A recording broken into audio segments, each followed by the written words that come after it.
Nathan Stanley firing to Dominique Curry. In from the 1-yard line. Touchdown, SaberCats. 4th and goal to 2.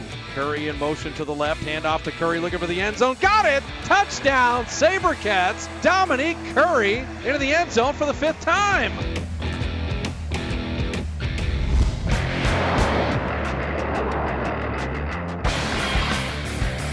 Nickna, plenty of time, looking deep downfield. He's got it! Touchdown, SaberCats!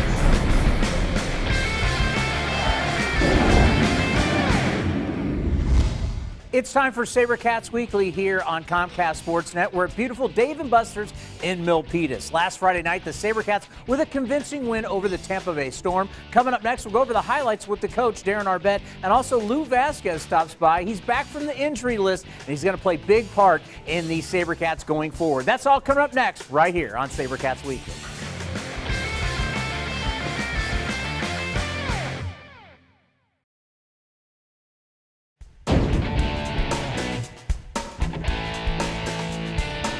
Hi SaberCat fans, my name is Jen and this is my rookie season as a Saber Kitten. Something I like about being at the games is standing so close to the end zone and being able to be right up in the action and feeling the energy of the crowd. Let's go SaberCats!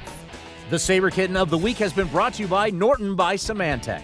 Well, now joining us here on SaberCats Weekly is the head coach and owner of the San Jose SaberCats, Darren Arbett. Coach, welcome back to the program. Good to have you back. Hey, thanks, Chris. It was an interesting game this past Friday night, the SAP Center, and one thing that I think that we saw from a very early standpoint, that the Tampa Bay Storm, they were going to throw deep on you, and they got that first touchdown throwing that bomb. Yeah, their backs were up against the wall. They had to win the football game. They're in a big playoff race on that other side, and they came out fighting. And then you would counter in the first quarter with a Reggie Gray out for a touchdown. Boy, Coach, he looks good. Reggie Gray is playing well right now. He's starting to get a groove with this offense, and great for this football team. Coach, and then they'd come right back and throw another bomb to Jackson and put them up 14-7. We could see that their game plan was to throw deep. They have big receivers, and they can go up and get the football, but eventually our defense came along and made some big plays. Stanley lofting to Rod Harper at the 5, sprinting into the end zone. Touchdown, SaberCats. And that looked like a busted zone coverage. Stanley, by looking left, he looked back to the right, and Harper was standing there by himself. Yeah, and then I love the play to Rod Harper, the 13-yard TD. You dump it off to the right side, and he took it home to tie the game up. You know, we told him he needed to step up. He did, had a good game, got in there. And then you'd have Dominique Curry, Coach. This guy is continuing to be just a dominant force, an out-pattern 8-yard TD. You tie it up at 21, and you got to be thinking right there, man, we're in for a good fight today. Yeah, the offensive line did a nice job protecting. Nate did a nice job making the read there, and Curry caught that ball and got in for 6. And then, Coach, right before halftime, we always love seeing when Rich Ranglin, an offensive lineman, gets the ball. And the big man, when he gets rolling, he's tough to bring down, and he's got great feet for a big guy. He really does. He's keeping his weight down. He's really working on catching the football. I'm proud of Rich Ranglin. And then Dominique Curry would finish it off, touchdown run, and now you're going into half at 28-28. Something we talked about is being able to run the ball on the goal line, and that offensive line did a nice job getting off the football, opening up a hole so Curry could get in. Dominique Curry motion left. They throw down the left sideline. 5, 4, 3, 2, 1. Curry in for the touchdown. And then you come out, Nathan Stanley with a great touchdown throw. I mean, it was like one of those throws where you go, I can see this kid being the future quarterback for the San Jose SaberCats. I've been saying it for weeks. The game is starting to slow down to Nathan Stanley, and you can tell the way he's playing, the way he's throwing the football, and the way he's reading the football field. Yeah, he's something special. Coach, have you ever had a quarterback his size and his kind of arm here with the club?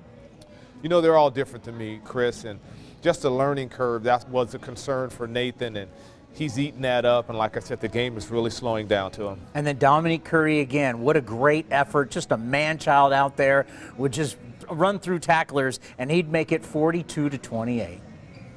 He's playing well right now. He's going to have to continue to play well, but I do expect more out of him, and I tell him that every week. He has to be a big-time player for us. A guy that we've seen for years would come back and score for Tampa Bay, T.T. Tolliver, corner end zone. That would make it 42-35. Tampa Bay's still in this game. Oh, Tampa Bay came here to play football, and we understood that, but we came to play football also, and the guys just continued to play hard. One player that you've loved, Simeon Castile, with the pick in the end zone, just ball hawk. He's really come on strong for you. I really like Simeon Castile. He's a football player. He's what this team needs. He's good on special teams. You're right. He's a ball hawk defensively. He's starting to get interceptions. He's a very strong tackler. He's doing it all for this football team right now. And then you'd have Curry with the 2-yard run that would take the score to 52-35. That would pretty much seal the deal for this team. Yeah, you know, our defense, like I said, they came along. It took them a while. They continued to peck away at it. They were doing a good job, though, Chris. They were getting Tampa into that 4th down situation. Those big receivers were just making those plays on 4th down. Then we end up getting the stops. It's tough beating a desperate team, especially since, you know, things are different for you now. We know you're making the playoffs. You're the Pacific Division champ. What does that mean to you to beat a desperate team who came in ready to play? You know, I told our guys I was proud of them. They came out. They knew that team was desperate. They had to get a win, and we came out and we played hard, and we played hard for 4 quarters. Wardrobe has been provided by Casera Clothers.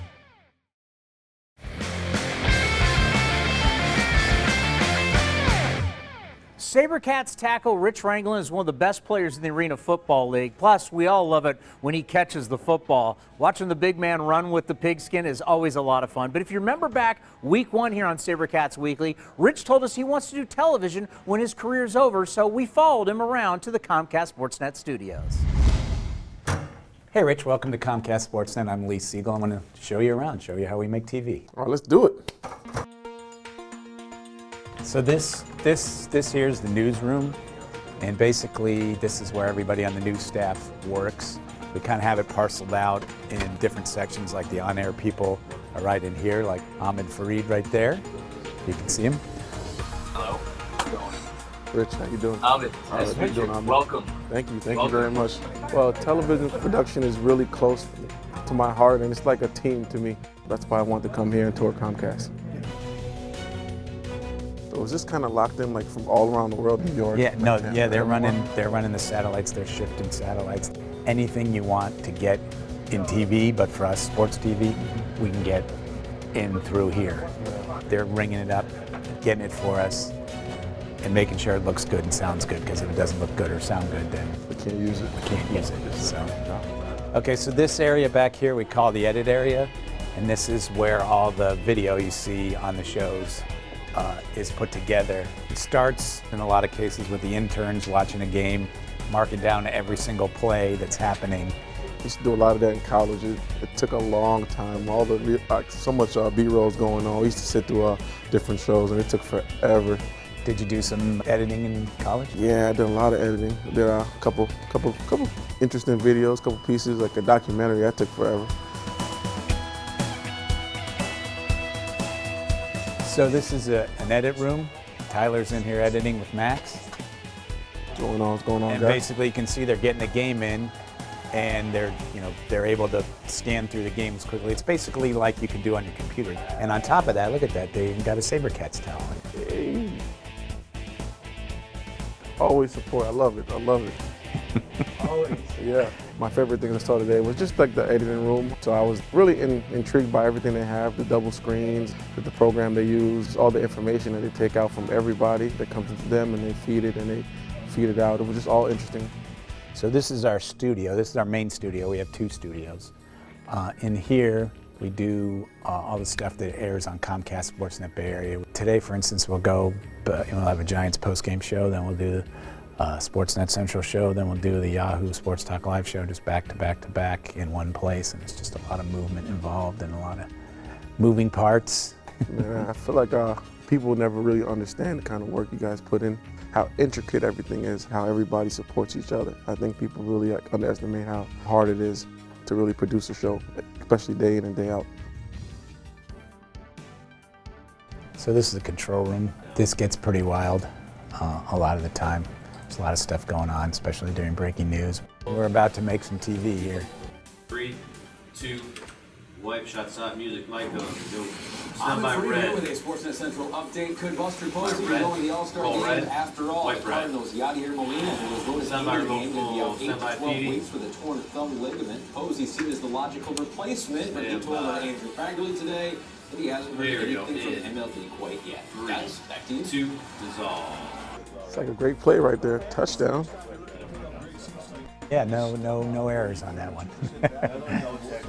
Nobody really understands how intricate everything is, how like closely everybody works together, but everybody does a different thing. And just to see it, you know, to think about like they control the whole Bay Area, you know, which is a big place. It's really, really interesting, really crazy.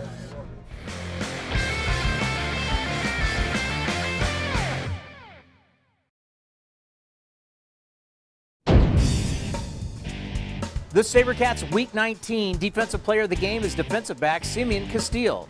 Last weekend, the ball hawk recorded 2 tackles, 1 pass breakup, and a late interception that silenced any chances of the Tampa Bay comeback. The Defensive Player of the Game has been brought to you by Fries.com.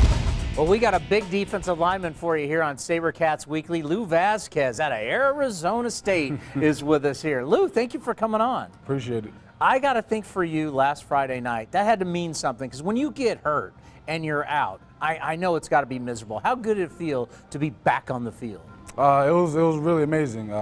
To not be able to practice, to have to sit on the sideline and watch everyone go through the motions. You know, you want to contribute and play your part. So it was pretty frustrating the last couple of weeks not being able to play with the guys. So to get back on the field, it was a good feeling. And then to go through a dislocated elbow. That's just usually when you hear that, you know, guys' seasons are over. How tough was that getting through that? That's a brutal injury. Yeah, talking with the doctors, they said that's one of the toughest ones with so many ligaments and muscles going through that one joint. It was a pretty big deal. Going 2 weeks into it seemed healing on its own and it seemed pretty good. Met with Sharma, did some physical therapy and got through this, so it was a pretty good process. You know, the SaberCats have had some great championship teams and some great championship defenses. Yes, so it's tough to say, hey, when I watch this defense and I think about those defenses, yeah. But this defense this year, it's been just unbelievable. You've been pounding people, and what's it like gelling in the locker room? Because there was a point, there was that losing streak, and there was a lot of pressure put on the defense because the offense wasn't getting it done. But this defense has just clicked. What is it like being around these guys? Yeah, early in the season, talking with some of the guys, we really feel like it was more so playing with our natural ability. We still hadn't gelled as a team at that point, and we were beating people just off talent. Having gone through those 3 games and understanding what it really took, the last few weeks have just been a testament to the effort that guys have put in the film in the weight room. The way we perform is definitely going to influence the impact of the game as far as winning or losing. When you can stop teams to 35 points and when you can have their quarterback throwing off their back foot, wide receivers jammed at the line, it makes it real tough for offense to score points. There's something I'm going to ask Coach a little bit here in the show. I found it weird being at the game on Friday and they're making the announcements. You already know when your first playoff game is. You already know who you're going to play. How odd is that?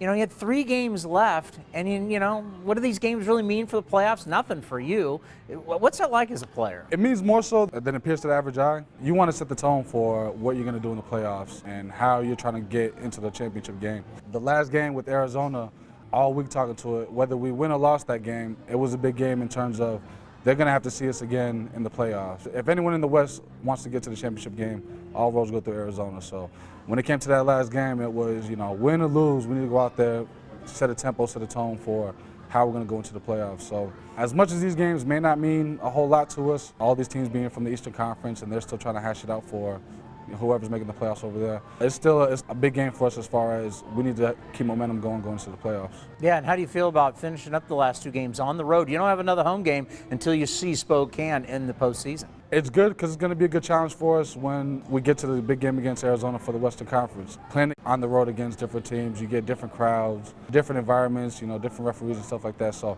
playing with the odds not in our favor on the road down these last couple of games, it'll definitely play into our favor getting that first round home game. Now, away from the field, a lot of people probably wouldn't think this. For a big guy, you love to play the piano, you love to cook. There's things away from the football field that you go, oh, I like that about Lou Vasquez. You know, aside from jobs and stuff like that, you definitely got to have a hobby when it comes to football. You spend the majority of your day, you know, in the film, on the field, in the weight room. And piano is something that I just picked up over the last couple of years just as a hobby. Take a half hour out of my day, try to learn a new rhythm or a new song or something like that, and just keep building up from there. Well, it's great to have you back. Stay healthy. Good luck these 2 road games. We'll see you back at the SAP Center for the start of the playoffs. Much appreciated. Thank you. The SaberCats Week 19 Offensive Player of the Game is wide receiver Dominique Curry. The rookie standout racked up 5 total touchdowns, 3 receiving and 2 on the ground to lead San Jose over the Tampa Bay Storm. Offensive Player of the Game has been brought to you by Fries.com.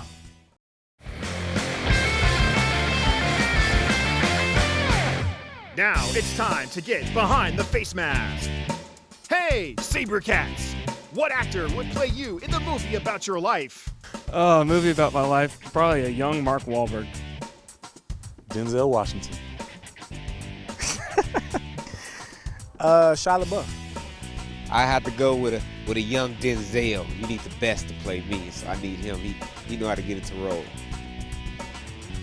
Oh, since I've got this shaggy hair lately, I've been hearing Keanu Reeves a lot, so let's go with him. In the movie about my life, probably Jadakiss would probably play me. Gotta go with Denzel Washington. I would have to go with Common. Definitely. I think we look alike, and I just think that everybody always says that me and him have the same type of personality, so definitely Common. Cats Questions has been brought to you by Norton by Symantec. Head coach and owner of the SaberCats with us again here on SaberCats Weekly. And of course, Coach, you weren't here. Coach Jarnigan had to fill in. You were playing TV star up in Bristol at ESPN. How was that experience for you? It was a great experience. You know, just seeing the campus there, they gave me a campus tour, and just being able to be there at ESPN was awesome. How important is it to do things like this to try and grow the game and continue to try and grow the Arena Football League? I think it's big. It was a great opportunity for the team, for the league, for myself to be on there and just to talk about the league and be excited about Arena Football. Well, last week against Tampa Bay really set you up for this week going into Philadelphia. What does it mean to you when your offense scores on every single possession? It's huge, and it just shows me that we're making a lot of progress. Omar Smith, he's doing a tremendous job. First year being an offensive coordinator, I think he's turned the corner. Nathan Stanley, like I said, game slowing down. He's getting better and better every week. And Reggie Gray, Dominique Curry, Jason Willis, all those guys, Rod Harper, they're starting to play really well as a group. Being there on Friday night, I found it odd. I don't know about you. You probably, of course, you didn't hear it. But they're already talking about, you know who you're going to play in the playoffs. It's kind of weird. We've got these regular season games left, but you already know what the deal is. I don't know how much these games really mean. They don't mean anything for you for the playoffs. How do you keep your team focused when they already know who they're going to play in the playoffs and when they're going to play them? You know you're going to be in that seat every week to do this show. Some of those guys don't know if they're going to be in their position every week to play. We have a lot of competition on this football team, and they're going to have to play well these last few games here to keep their spots. And wouldn't you say very similar this week, just like last week, Tampa came in needing a win. Philadelphia at 8-8, they're the exact same animal, wouldn't you say? You're right, but I have a handful of guys on this team. They need to play well to keep their position, and there's some good opportunities going on for some people to take some spots here, and guys know it. And they're going to come out and they got to play their best football every week. And competition is always big. We always think about, hey, it's going after Arizona and everybody else, but sometimes the best competition you can have is on your own team. It really is. Practices are great. Meetings are awesome. Even in the weight room with our strength and conditioning coach, Greg Barsha, they're in there working hard for him because he gives me a grade every week on them also. I'm really looking forward to the battle of your defense against this offensive line. Philadelphia's only given up, Coach, 6 sacks. We're at the end of the year. In a passing game, they've only given up 6 sacks. Break down that matchup, Philly, their O-line against your defensive line and linebackers. You know, Philly gets rid of the football really fast, and I like their offensive line, Wayne Tribune and company. They do a nice job protecting, but it's a great opportunity for our D-line. Let's see where we're at. It's a great challenge, and that's what we're looking for is challenge. Now, something we rarely see, Coach, we know you like to run the football, but a lot of that is on the goal line. You start to look at Philadelphia. Derek Ross has 132 carries for 417 yards and 32 touchdowns. Tell us the game plan going up against a team that likes to run the football. arguably the best running back to ever play in arena football. And he can really run with the football. Great second effort guy. He can break tackles. It's a great challenge, Chris, and I think our guys are up to it. We're going to have to work hard and get prepared for it. It's a great opportunity for us to see where we're at stopping the run. When you start breaking down the film and you say, okay, we need to stop these guys, what's the one unit that has to come up big? Is it the defensive line to take away the lanes? Is it the linebackers flying around? Who do you see taking on a lot of responsibility to stop this big running back? Everyone. The DBs are going to have to tackle, linebackers are going to have to do their job in filling, and those defensive linemen are going to have to get off the football and not get knocked off. Well, we know you've looked good on this show, Coach, but I got to tell you, you did look pretty good on ESPN. Thanks, Chris. Good luck on the road in Philly. Okay, thank you. The San Jose SaberCats have 2 games left on the season. Both will be on the road starting this Sunday in Philadelphia at 1 o'clock. You can see the game right here on Comcast Sportsnet. You can also hear the game on KMBR 1050. And we'll have all the highlights for you next week right here on SaberCats Weekly. We'll see you next time. SaberCats Weekly has been brought to you by Dr. Sharma South Bay Orthopedic and Sports Medicine, Casera Clothers, Norton by Symantec, and Fries.com.